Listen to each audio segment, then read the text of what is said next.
যি ভয়ংকৰ কলংকিত লেতেৰা ৰাজনীতি কৰিলে তাৰ কাৰণে মই বিৰোধী দলৰ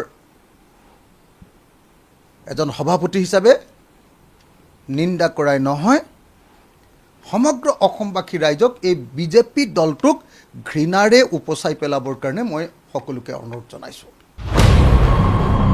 খং উঠিছে অখিল গগৈৰ, কাৰণ বিজেপিৰ আন্দোলন। নিজৰ চৰকাৰৰ পৰাই ন্যায় বিচাৰি বিজেপিয়ে কৰা এক্সক্লুচিভ আন্দোলনৰ প্ৰতিক্ৰিয়া। জুবিন গাৰ্গ ডাঙৰীয়াই এনে কোৱা নাছিল যে বিজেপি দলটো এটা বটলা পাৰ্টি। আজি তেওঁলোকে নলবাৰীত চূড়ান্ত বটলামি প্ৰকাশ কৰি দিলে। মানুহৰ বুজিবলৈ বাকী নাই যে বিজেপি চৰকাৰে জুবিন গাৰ্গৰ ন্যায় কেতিয়াও প্ৰদান নকৰে, ৰহস্যজনক মৃত্যুৰ প্ৰকৃত ন্যায় কেতিয়াও প্ৰদান নকৰে।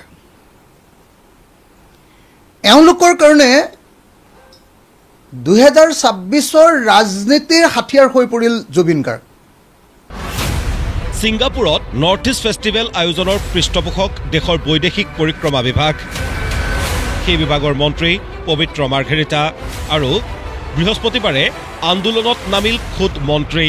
সেয়ে অখিল গগৈৰ দাবী, external affairs ministry presence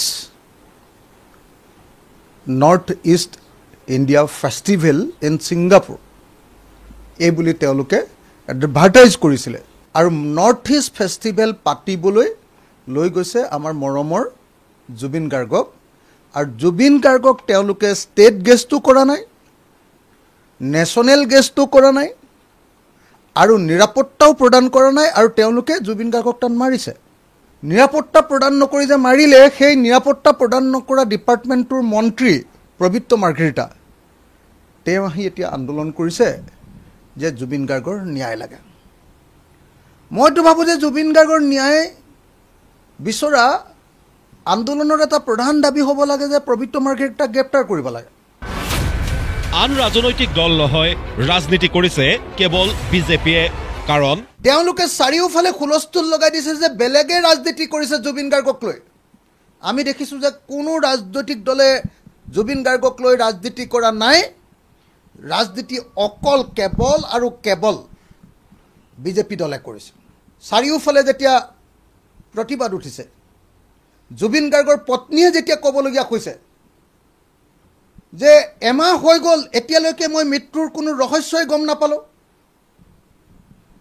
justice for Zubeen Garg বুলি যেতিয়া তেওঁ লিখিবলগীয়া হ'ল, কান্দিবলগীয়া হ'ল, ৰাতি ৰাতি গৈ যেতিয়া জুবিন ক্ষেত্ৰত গৈ যেতিয়া জুবিন গাৰ্গৰ পত্নী আৰু ভণ্টীয়ে যেতিয়া কান্দিবলগীয়া হ'ল, চাৰিওফালে অসমৰ মানুহে যেতিয়া বিজেপি চৰকাৰক ঘৃণাৰে উপচাই পেলালে যে আমাৰ আটাইতকৈ মৰমৰ শিল্পীজনৰ প্ৰতি তোমালোকে দায়িত্ব পালন কৰা নাই, তেতিয়া বিষয়টোক বিপথে পৰিচালিত কৰিবৰ কাৰণে বিজেপিয়ে এতিয়া কি কৰিছে? এতিয়া তেওঁলোকে বিজেপিয়ে নিজেই ন্যায় বিচৰাৰ আন্দোলন কৰি এটা কৌতুক ৰচনা কৰিছে। কৌতুক। ইতিমধ্যে মুখ্যমন্ত্ৰীয়ে ব্যৰ্থতা স্বীকাৰ কৰি লৈছে বুলি অভিযোগ উত্থাপন কৰি অখিল গগৈয়ে কৰিলে মুখ্যমন্ত্ৰীৰ পদত্যাগ দাবী। মুখ্যমন্ত্ৰীয়ে নিজে কৈছে, মুখ্যমন্ত্ৰীয়ে কৈছে যে এই প্ৰতিবাদ, যিটো প্ৰতিবাদ বন্ধ হৈ যাব যদিহে তেওঁ 50% বন্ধ হৈ যাব যদিহে তেওঁ পদত্যাগ কৰে। আৰু কৈছে যে গৌৰৱ গগৈ যদি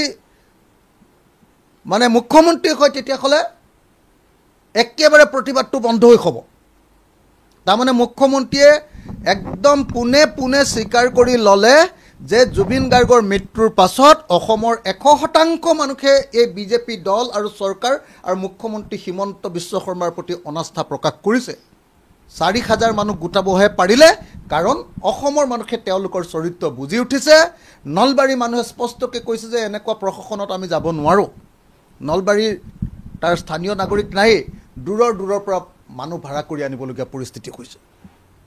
গতিকে এই গোটেই পৰিস্থিতিটো চাই মই অসমৰ মুখ্যমন্ত্ৰীক এই মুহূৰ্তত মুখ্যমন্ত্ৰী পদৰ পৰা পদত্যাগ কৰিবৰ কাৰণে আহ্বান জনাইছোঁ।